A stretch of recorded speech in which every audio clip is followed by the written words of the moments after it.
Welcome back. Today we are talking about the art world of yesterday and today. And we'll retrace a little bit of our steps just to see the big picture of how the art world operates, who the artists are, but who else is a part of the art world.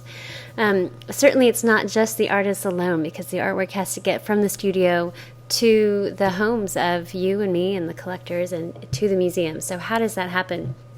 Well, there is an informally organized society, we might say, that includes all of the following. Of course, the artists, but also there might be artist assistants, art dealers and galleries, art critics and historians, collectors and patrons, museums, auction houses, handlers, couriers, preparators. Those are people who actually set up the museum exhibits for us. And then, of course, art colleges, art departments in schools and universities, and art educators like myself. So how does this all work, and how did it come to be the current system that we have? Take a moment to question yourself. What are your assumptions about artists and the art world? Ask yourself a few of these questions. What does an artist look like? Do you have a stereotype in your mind? If you watch TV, any cartoons, you'll always see artists wearing berets. I don't happen to know any artists who wear berets, but that's the stereotype on TV at least. Do you have a stereotype of what their personalities might be like or their lifestyle? What does an artist do exactly? What other duties do they have in addition to making art? How much money do they make? Who are the other significant people in the art world? How does art get from the studio to the galleries and museums? So take a moment to pause here and just reflect on what are some of your assumptions, what are the things you've heard about, and then we'll see how it all came together. Now, artists today, like Chuck Close here on the right, are most often trained in colleges. So there is the Bachelor of Fine Arts, a BFA program, and then a Master's of Fine Arts. There is no doctorate in studio practice, like in actual art making. There is a doctorate in art history. So the MFA, or the master's level, is the terminal degree for artists. Artists today work with almost complete freedom of form and content. So they choose what they want to make, how they want to make it, what they want to say, and then afterwards find an audience for it. Now, there's some artists that do work from commission, so they might have a patron telling them what kinds of things they want to see in the artwork. But largely, artists have a lot of freedom of form and content. They often work alone or with a few assistants. They make a body of work and then find a buyer. And by body, we just mean a series of works or a number of works that are along the same kind of thread, generally.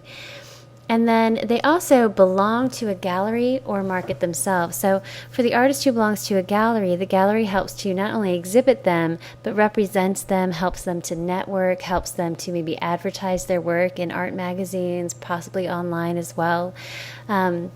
And so belonging to a gallery, being on the gallery's roster, can be a very helpful thing. If an artist is not a member of a gallery, then they have to market themselves through their own website, different internet sites. Some artists even use things like eBay or Etsy or other kinds of online marketplaces. So there's quite a lot to do as an artist. Now, what does an artist do in their daily life? They might do things like just setting up and cleaning up, right? So you've got to mix those paints or prepare the surfaces, build your canvases, maybe using the table saw and the miter saw and your nail gun, and then there's stretching the canvas if you're a painter, making the art itself, of course. But then also quite a lot of the work might be research and finding inspiration for new works. There might be a lot of planning involved. They also must document their work. So artists today, it's very helpful if they own a good quality camera and know how to take quality images, using good lighting. They need to know how to manage digital files. It's helpful if they manage their own website or can pay someone to do that for them. They also need to keep up with correspondence, so keep up with the galleries who have exhibited their work, keep up with buyers, and hopefully those buyers become collectors, right? And then, of course, they're also going to be interested in attending museum and gallery events, perhaps being a part of an artist co-op or an artist group to get critique and feedback on what they're doing in their work, and to get pointers and give pointers to each other. Now, this is very different today from the artists of the past. And we're not going to go back to ancient times, but just remembering the pre-Renaissance era or the early Renaissance era, let's look at what artists' lives were like then and who was a part of the art scene. So this is before art museums, before art galleries, before art historians as we know them, and art educators. The typical artist was educated through apprenticeships. So you might start as young as something like 10, where you would just be cleaning up the studio, sweeping the floors. Over time, you'd be taught how to make the paint or how to make the molds for sculpture. And you'd be educated in all the kind of manual parts of it, the kind of grunge work first, and then you would be taught how to do the actual artwork. And you would learn the style of the master artist. So this image on the right is from the studio of Verrocchio, but we actually believe that Leonardo da Vinci, as a young apprentice, painted this angel here. Right? Kind of interesting to think of Da Vinci as just a young apprentice before anyone knew that he would be this great man who would go down in history. And then as an apprentice, if you were really excelled at it and you really could copy your master's style very well, you might be hired on at the workshop to continue for your potentially your whole career working under the master artist direction. If you were especially gifted, you might go on to own your own workshop and do your own work under your own name. Guilds were also part of the kind of quality control. Guilds almost operate like unions of today, where you would have to pass certain tests or prove your credentials to be a part of the guild, and then they would help you to find work. They would have some power in pricing, how people were paid for their various services. And the artist guilds were very similar to other kinds of unions or guilds for day laborers and bricklayers. So the artists weren't seen as a separate category from other manual workers. They relied on patrons and commissions, so you didn't just paint what you were in the mood to paint. It wasn't about self-expression. It was about cultural expression and doing what the patron asked you to do. And most often, of course, at this time, the patrons are going to be the nobility or the ruling class, and so kings, queens, in ancient times it could be the pharaoh, and then also the clergy would tend to be the typical patrons. The artist is like a day laborer or a manual worker, blue-collar worker. Now, as we move into the Renaissance with artists like Michelangelo, whose drawing is here on the right, we start to see a very big shift and something that's more familiar to perhaps our stereotypes or our understanding of how artists in the art world operate. So from the Renaissance into the 16th century, we see that the idea of the artist has changed. No longer are they thought of as a day laborer, but thought of as a genius, an elevated member of society, divinely inspired. And so we get more interested in the artist's expression. So the artist gains more freedom of form and content, yet within a narrow range. So just to remind us that, of course, still the dominant theme of Western tradition is going to be Christianity. And in the Renaissance, we also add in mythology as they look back to ancient Greece and Rome. So generally within those confines, artists start to be able to add their own kind of personal touch, personal interpretation of a scene, right? They're still dependent on patrons and commissions. They're not just making whatever comes to their mind. The fine arts become distinguished from craft. So as the fine artist gets elevated in society, we start to see a separation between utilitarian arts being called crafts, or applied arts, whereas the fine arts become distinguished as things that are meant for contemplation and not for a functional purpose. And then the workshops and guilds decrease. Now they're still operational through the 1500s and into the 1600s. We'll still see examples of workshops and guilds, but they do start to lose their power, and we begin to see more individual artists working, and we begin to value the artists making their own work rather than using assistants and hiring people in their workshops. And apprenticeships are still part of the educational practice, but we also see the evolution of universities and departments of art. Into the Baroque era, which is the 17th century, we start to see a few new effects. So Politically and in religious circles, we've had the Protestant Reformation and the Catholic Counter-Reformation. And one effect on the art world is that open markets develop, especially in non-Catholic countries, meaning that in the Catholic Church there was quite a great patronage of the arts. In Protestant churches and in Protestant countries, there tended to be not as great of a patronage of the arts, and so artists have to turn to members of society, to the upper class and even the growing middle class, to buy their art. So we see changes in what is being painted, in subject matter, in size. People buying things for their house want smaller sizes. Things like that affect the art market of the day. And in order to connect the artist with these new middle class and upper class citizens, private citizens, we need new people in the art world. So we need art dealers who help the buyers to find artists, and the agents who represent the artists themselves to try to connect the two people together, the artists with the buyers. And the content widens to please secular patrons. Right, so we'll see more subtle religious themes and even less religious themes. Coming into the 18th century, another cultural effect is the revolutions that happened in France and in the U.S. And even across Europe. Ideas of the social contract and the idea that the leaders are not divinely empowered, etc., start to have an effect even in the art world. And sometimes by force and sometimes by voluntary terms, private collections begin to be opened up to the public. And so we have the first art museums come open to the public during the 18th century. So places like the Louvre in Paris, one of the most famous museums worldwide, was a private palace that became a public museum. The same is true with the Uffizi in Florence, that it had been a private collection and that was opened up to the public. You also have during this time, in terms of education, one of the most powerful academies was called the French Academy.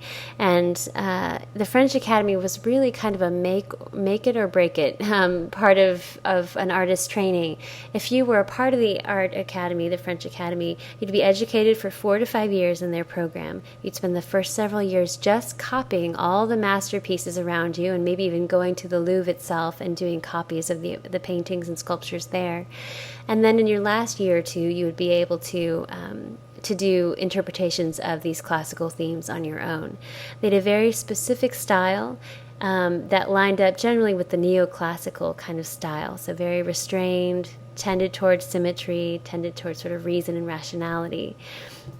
And it's from against this French Academy that we see the Romantics and then the Realists break away. And so if you remember back to the Romantics and the Realists, they were responding to the restraint of the French Academy and trying to break away from it. New members of the art world at this time?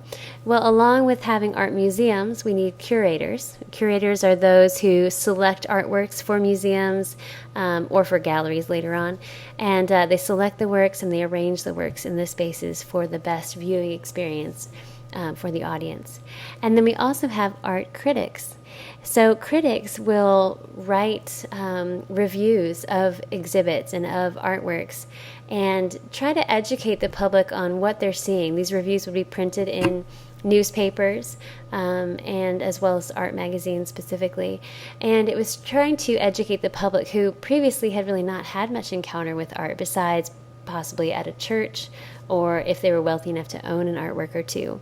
But as museums opened, there became this need to give the public insights into how to look at art in what was quality in art. And so the art critic comes about at this age. Coming into the era of the Realists and the Impressionists in the 19th century, we see the Realists break the monopoly of the Academy. So people like Gustave Courbet, kind of the first realist, was so frustrated by not being included in the Academy and really believing that he had something valuable to offer, that he had his own one-man show in 1855. And so he helps to start the idea that you don't have to have the official stamp of the Academy, and he models that you could exhibit your work on your own, right? Artists begin to, they work less from commission, and they start to explore more freedom of content and form. And so this image on the right by Monet called Impression Sunrise is an example of an artist who's not working by commission. Nobody asked him to paint this, but he went out and was doing color studies out in the landscape. Plein air painting it's called, or fresh air painting, you might interpret it. What's wonderful about this, of course, is that artists are having that freedom, that they can go with the mood that they're feeling at that moment, or the emotion that they're feeling, or the idea that they're having. They can express that. The downside, potentially, is that if you're making work from your own instinct, but you don't have a buyer secured, you don't know if you're ever going to find a buyer. You might not make work that people want to buy. And so you have a little less security in terms of knowing if you will be able to provide for yourself as an artist. New members of the art world would be galleries at this time.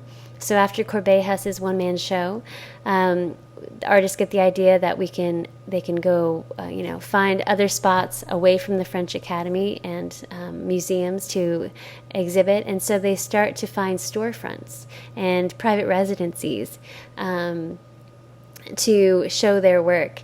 And then, of course, as galleries start to get settled in, we also need gallerists, people who run the galleries, who choose the work, who select certain artists, and try to represent them. The starving artist persona also begins, and also the artist is a rebel or misfit, because these artists were going up against the institution of the French Academy and other institutions or standards of the time. The art world of the 20th and 21st century. Well, after World War II, we see the art capital of the world, quote unquote, moving to New York City. Now, when we say art capital of the world, this isn't an official designation. Nobody votes on it. It's just noticing a trend in where many artists are located and where a lot of the commercial art market is located. And so after World War II, while Western Europe is in shambles and so many European exiles have come to the U.S., great minds in every discipline, but also in art, we have this great mixing pot of European exiles and American hopefuls interacting and creating a new movement. And really it's out of this that abstract expressionism was born in the late 40s and into the 50s as the first major U.S.-born movement. Now, one of the kind of interesting things about the art world in New York City and elsewhere is that artists often go to parts of cities that are not wanted by other people. So artists, again, kind of that starving artist persona, might find studio districts, loft districts, old warehouses or abandoned buildings, and revitalize them. They move their studios into these places, and soon enough, shops begin to open up, artist supply stores begin to open up, hardware stores open up, and it starts to expand into this culture. So we have in New York, they started in Soho, where artists moved in right after World War II, and it was really like a terrible part of town. But now, of course, it is one of the most popular and commercial aspects of town. And so the galleries have had to move over to Chelsea, which is also now sort of an up-and-coming area. So kind of a nice byproduct of an artist community is to revitalize a district. Now, the galleries have many functions. Most obviously, the galleries are going to exhibit the artworks of its members. But even when an artist is not having a current exhibit, their artwork is not currently hanging in a gallery, the gallerist is usually going to have not only images but actual artworks on hand in their storage rooms or private display room, so that as buyers come in, they can show them not only the work that's being exhibited publicly, but they can take them to these display rooms and show them other works for the other artists that they promote. So they're constantly promoting all of their artists' work and connecting artists with buyers. They might even advertise for them in magazines. And for their work, galleries take 40 to 60% commission. That means when you go into a gallery and you see a price tag of, say, $2,000, the artist is probably only getting about $1,000 from that sale, right? So somewhere, average about 50%. It's a pretty high commission, but if the gallery is really representing, really doing the legwork for the artist, it's very helpful and worthwhile.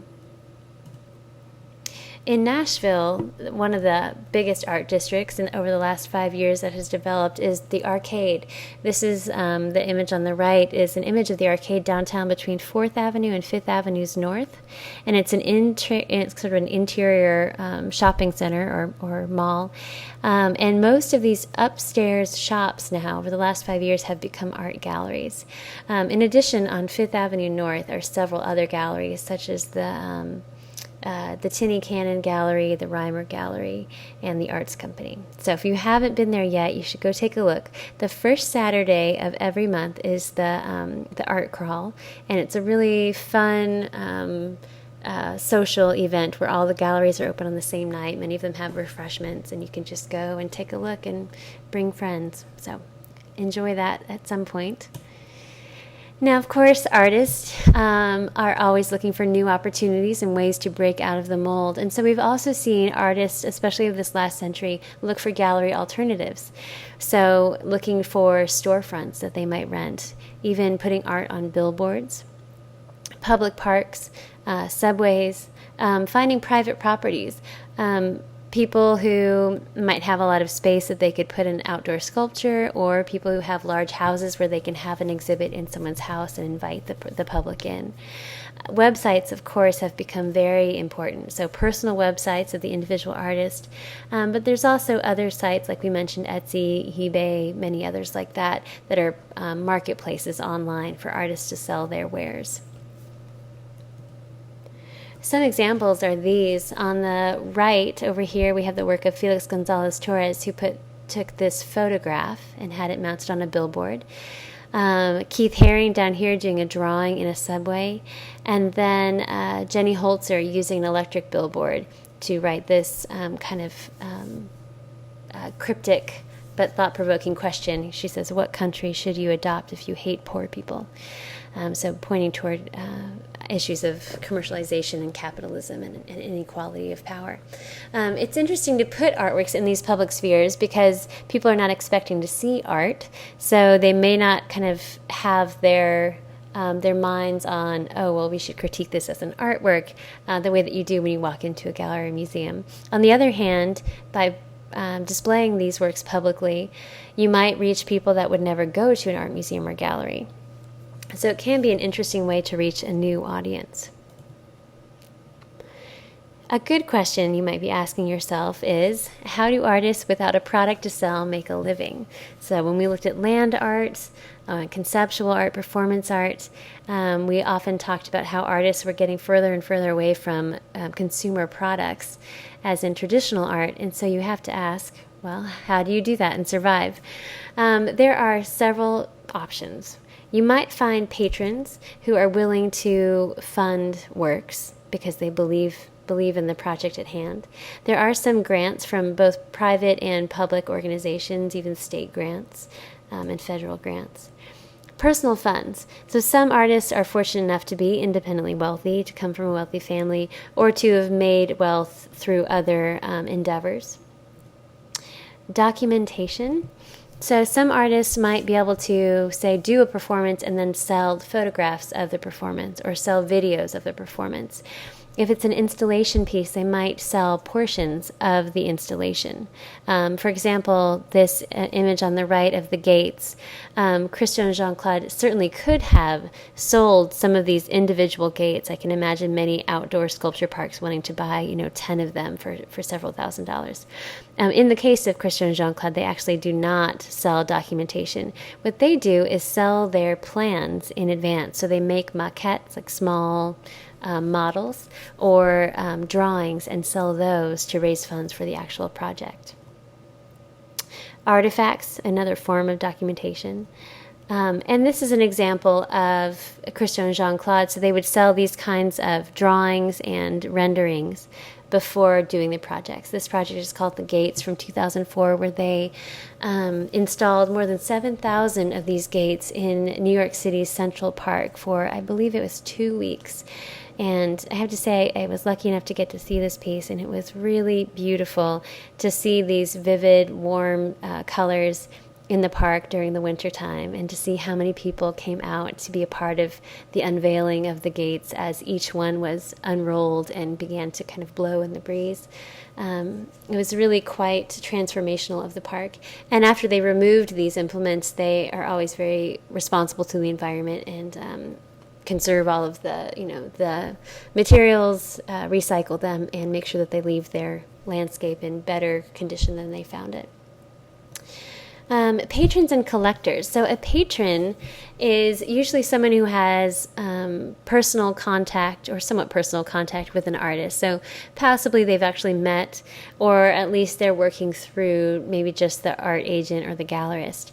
Whereas a collector might be more distant from the artist. So for example, you might be a collector of Rembrandt etchings. You'll obviously never meet Rembrandt in person, but you might collect his work. Whereas a patron is able to give money more directly and support more directly to an artist. This image by Annie Leibovitz here is of Steve Martin, the comedian and musician and actor. And he is here in front of a Franz Klein painting that he owns, or at least owned at this era. And so it's always fun to find out favorite actors are also great patrons of the arts. In terms of museums, we know, of course, that they exhibit work, but they also have many other functions. Many artists or many museums have educational programs, so they're giving tours to school-age students, high school students. They might do evening docent tours where you can come and just have a free tour of whatever exhibit is up at the moment. So education is a huge part of that. They'll also be researching the works that they own and publishing their findings. So some museums even have quite a lot of technology. These days, you can find out a lot by x-raying a painting, for example. You might be able to find out what was underneath the visible layer of paint, what were the different stages that the painting went through. They might even take small chips of the paint and do chemical tests to see what the artist was using, what type of paint, what medium were they using, etc. So doing quite a lot of research and then publishing those findings is also a part of major museums. And then conservation. So they are really custodians of these artworks. That's why you might see at a museum, you might find like a barometer measuring the humidity of the room, or some artworks that are encased in kind of light-sensitive, darker rooms with special lighting on them because they're deteriorating from age or from humidity or from exposure to sunlight. So conservation is also a major part of what a museum offers. Critics of the art world. There are, of course, active artists and art critics that reflect on the art world and try to bring up ways in which it needs to change. Just one interesting example of that is a group of female artists who work as individual artists but also come together as a group, calling themselves the Guerrilla Girls. In this case, they're guerrillas in the terms of guerrilla warriors, right? They're trying to get change in the art world. And they've usually put together performances and images or graphic works like these that have a sense of humor at the same time as really pointing out gender inequality and sometimes race inequality in the art world. So the one on the right, far right, where it says, "Do women have to be naked to get into the Met Museum?" Underneath it says, "Less than 5% of the artists in the modern art sections are women, but 85% of the nudes are female." And here they're talking about the Metropolitan Museum in New York, a major American institution. And they point out that in the modern art section, so during an era where women, at which point women did have opportunity to be educated in the arts, and where there are many very successful women artists, even in that modern art section, there's only 5% of them are artists. Whereas in the whole museum, 85% of the nudes are female. So pointing out an objectification of the female figure and a lack of empowerment and recognition of women artists. Auction houses are also main players in the art world, and a gallery or an auction house versus a gallery has a slightly different function. Auction houses don't display work for the public to just walk in and see. Their function is really to buy and sell work, usually kind of large-scale pieces or highly monetary valued pieces. So this is the place that museums would buy and sell from, or great collectors would buy and sell from. Now, every once in a while, these stories will make the news when pieces sell for record-breaking amounts. So in February of 2010, this piece on the far right, this sculpture by Giacometti, a Swiss-Italian artist called Walking Man 1 from 1960 to 61, sold at Sotheby's auction in London for $104.3 million. Now, their expectations had been less than $30 million, so more than 3 times the amount that they estimated. It's a 6-foot bronze sculpture, and it had not been for sale in 40 years. And the previous high for a Giacometti work was only $27.4 million from 2008. And Giacometti was living during the first part of the 20th century, so he's been dead for several decades now. And that will figure into why this monetary amount became so high, one factor. Another one that has made the news was in 2004 when this Picasso painting called Boy with Pipe from 1904 sold for $104 million at Sotheby's.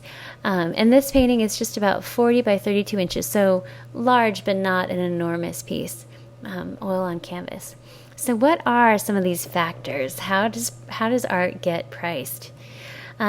These are some of the issues in the monetary valuing of artwork. Now, all the core issues of art will come into play: skill, expression, originality, materials, and the authority of the art market. So how highly is it esteemed? Authenticity will be questioned.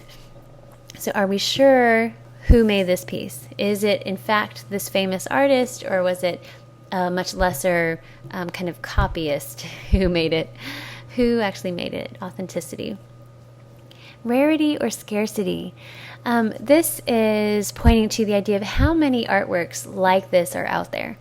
Like how many boys with a pipe did Picasso paint? Or how many oil paintings of that style did he paint? Or with the Giacometti example, how many bronze sculptures did he make? If there's a lot of this type of work, then the price will probably be lower. If it's very rare, the price will be higher. Another part of that scarcity also relates to how often it comes up for sale.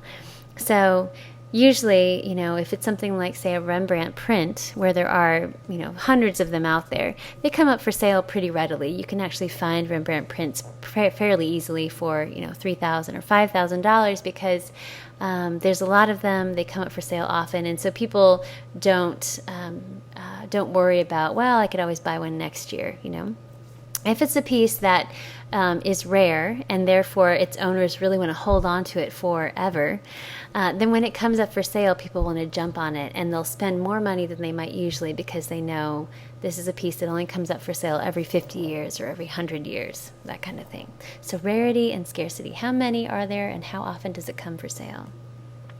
The affluence of the market is going to have an effect. So, of course, if there's an economic downturn, as there has been in the last few years, you might see art markets affected and dwindling, so people not as willing to part with their money. Interestingly, that actually hasn't been very true of the last 4 or 5 years in the art market. There have been some record-breaking sales despite the international economic crises. Interest and competition between buyers. This will always play in. So if there are a lot of people interested in a piece, the price will start to rise. If there aren't very many competitors, then, of course it won't get off the ground as high. And trends. So you will see some trends going through the art market. Now, someone like Picasso is always going to be well-esteemed and well-loved, but there will be times when when people are more interested or less interested. And occasionally you'll even have kind of revolutions in these trends. So there might be an artist who was forgotten for several centuries and then refound, and suddenly his or her work starts selling for millions more than it used to, just because people have gotten more education about them, more exposure to them, and therefore influenced by that, right? So more interest grows. An interesting case in point would be The Polish Rider by Rembrandt. Now, a big question with this piece was the authenticity. So is it actually by Rembrandt, or was it by one of his apprentices or workers in his workshop? Now, at the time, in the mid-1600s, Rembrandt is working in an era where a workshop was a completely valid and typical way to work. So an artist would have a workshop of people that he would train. He would choose the subject matter, choose the composition, and maybe work alongside of his assistants. And then he would okay the final piece and sign his name to it, right?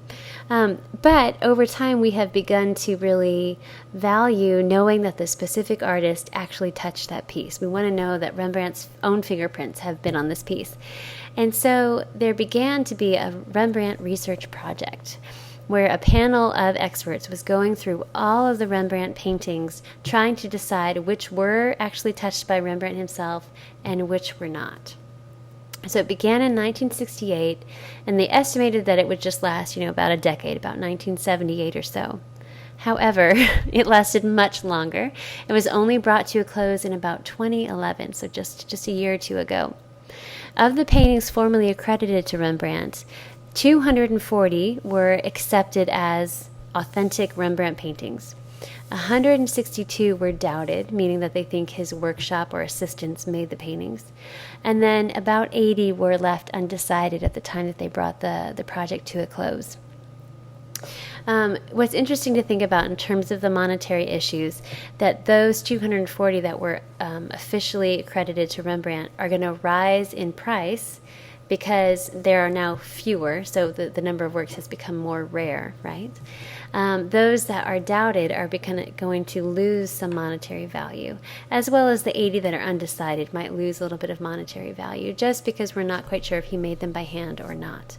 In the case of the Polish writer here, the bottom right, they decided that it was by Rembrandt with later additions, so it sort of is straddling the two. It's accepted, and yet with some additional work by a later assistant.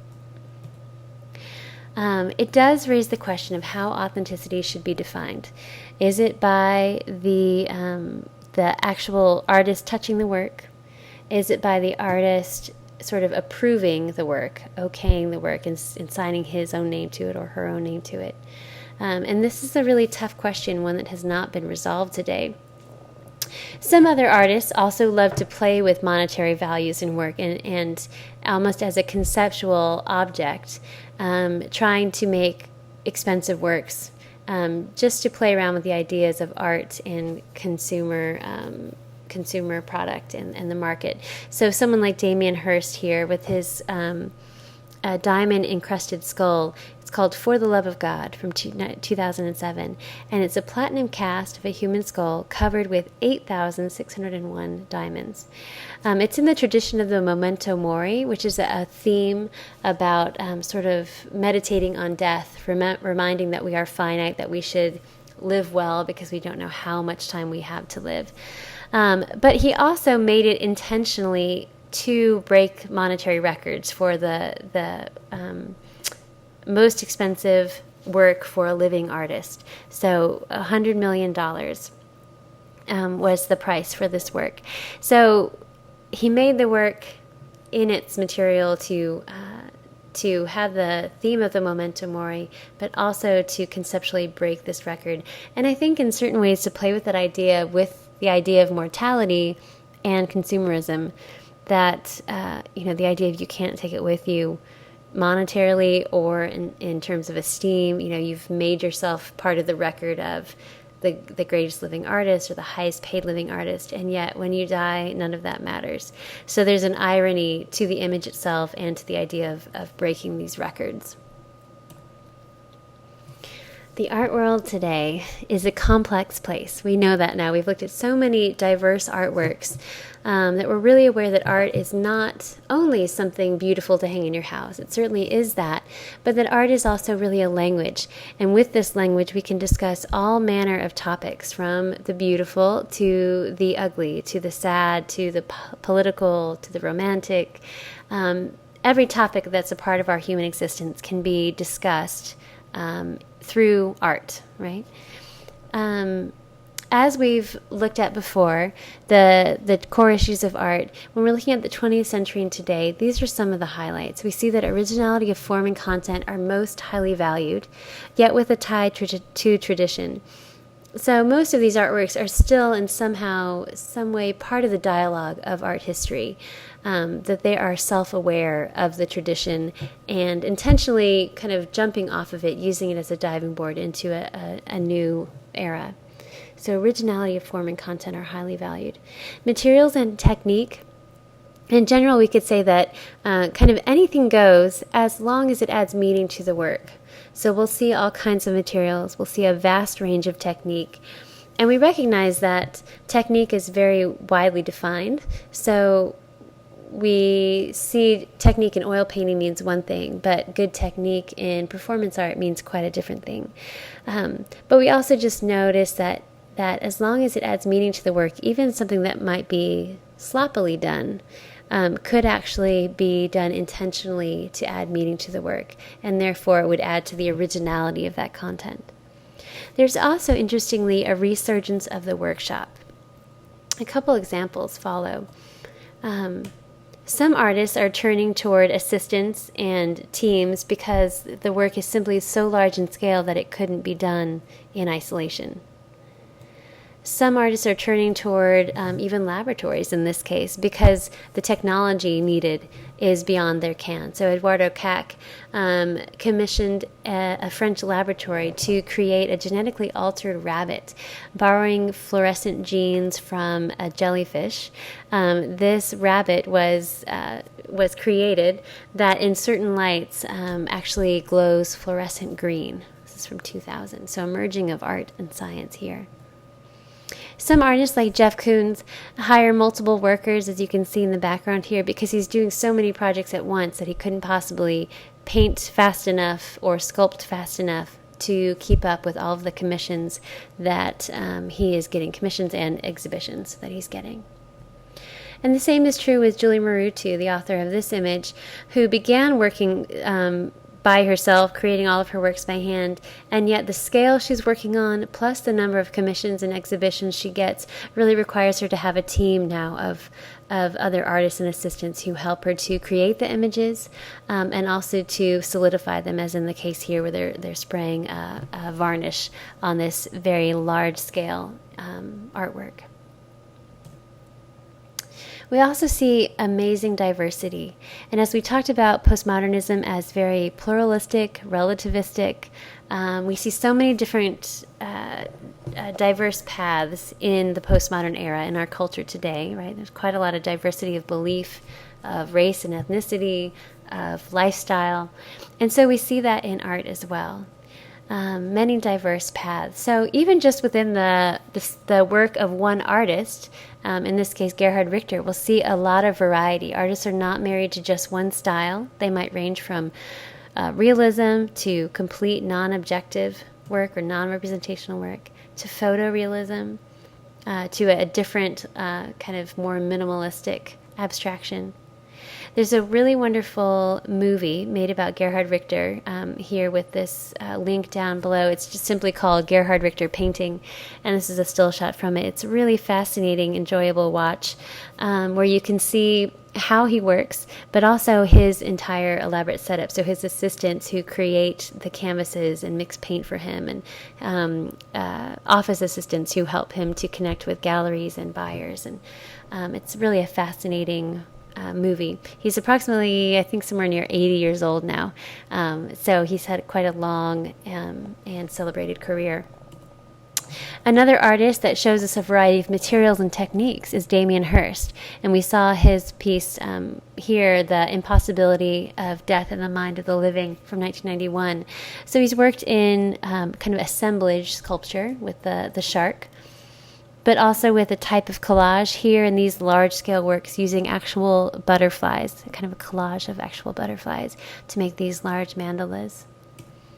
To more traditional oil painting, to abstractions. These are large works created by spinning the canvas with wet paint kind of slinging out from the center of it just by the force of the spinning. So quite a variety of materials and techniques. And traditionally, you would say, well, this image here isn't a traditionally thought of skill and technique, and yet it is highly skilled in its own way, right? Variety of content and form. So all the different movements and eras we've seen previously still coexist today. You'll still see work that is photorealistic to abstract. These works by American artist Kara Walker in content relate to race and gender. She plays on stereotypes of the black body, often found in folklore from the antebellum era, and kind of playing on those stereotypes of the past. And thankfully showing some of them to be extinct now, but still in a kind of painful reminder of how such stereotypes and the disconnects that still exist between races and sometimes between gender. Colombian artist Doris Salcedo creates sometimes large-scale public pieces like this to intimate exhibits like this. These are real shoes sewn into a wall. And her work is really a commentary on abuses of power in the Third World, particularly in South America, from where she comes, looking at political oppression, inequity of power, and addressing the violence, the lost lives and interrupted lives due to the violence in these politically oppressed areas. Then there's also artists working in much personal subject matter. So Scottish artist Peter Doig reflects on past memories, a kind of a poetic abstraction of memories and dreamlike images that are much more personal and kind of cryptic. To, of course, performance artists. So this piece by Marina Abramovic from 2010 is called "The Artist is Present," and it's a really fascinating piece. For almost 3 months, she spent 6 to 8 hours a day at the Museum of Modern Art in New York, where she would sit down, and anyone who wanted to could come and sit across from her. And people would stand in line for hours to come and just sit with her, and they could sit as long as they wanted. So some people would sit for 2 minutes and some for 2 hours. And it was fascinating to see how many people want to be face-to-face with an artist. I know many people get thrilled to go and see an artwork, say, like Van Gogh's Starry Night, which is also in New York. So to go and stand in front of it and to feel like Van Gogh once stood this close to this painting, and I'm standing where Van Gogh stood in relation to the work, and have that kind of exciting encounter with the artist almost feeling like a celebrity. And in this case, the artist is present. She's actually very generous with her time in the sense of sitting down and giving you full attention. Now, nobody spoke. It was a silent performance, so she wouldn't speak, but she would just make direct eye contact, showing a reverence and a way of honoring the viewer. So, fascinating variety of form and content, and this really shows us that we need to be agile as viewers. We're going to come into contact with so many different types of art, not just the things that we think are pretty and lovely, although hopefully that too, but that we want to be able to be adaptable and be able to experience a variety of art and engage with it, whether or not it really matches our personal tastes or not. Remember, as we talked about in the beginning, we don't want to be like these blind men and the elephant, just limited to our own biases, limited to our own point of view. We want to be able to look from multiple points of view and try on multiple mindsets. And to do that, we, of course, will register our initial reaction, but we don't want to close the book. So when we see a piece, we're going to have that gut instinct, but we're going to hopefully work to ask some more questions. Rather than judging immediately, is it good or bad? Is it right or wrong? Do I like it? I don't like it. We want to hold aside those judgments, kind of suspend that, and try to discover instead, what does this work tell me about the person, the era, or the culture from which it comes? What can I learn from this piece? Just like getting to know a person, you've got to start by asking questions, right? So for your last online journal, I want you to choose any contemporary artist from this lecture or highlighted on the PBS Art 21 series. And choose one of these on whom to focus your online journal. Select an artist whose work is challenging to you, work that does not typically attract you. Okay? That's an important part. So choose someone that you would not necessarily normally be attracted to. Give an overview of the artist and their work. Discuss how they relate to the idea of art today, so you'll address the core issues. Especially as they relate to the postmodern era. Analyze one of the artist's work in form and content, and use a variety of approaches, our analytical approaches, and vocabulary to articulate your meaning. Importantly, you are not required to like the work. Even after you've thought it through, it's okay if you haven't come to some enjoyment of the work. But what I'm looking for is that you are able to thoughtfully and articulately engage with it. You're able to understand some meaning from it, understand what the artist or the culture that they are representing are trying to communicate with you. Okay? So give that your best shot, and I look forward to reading those.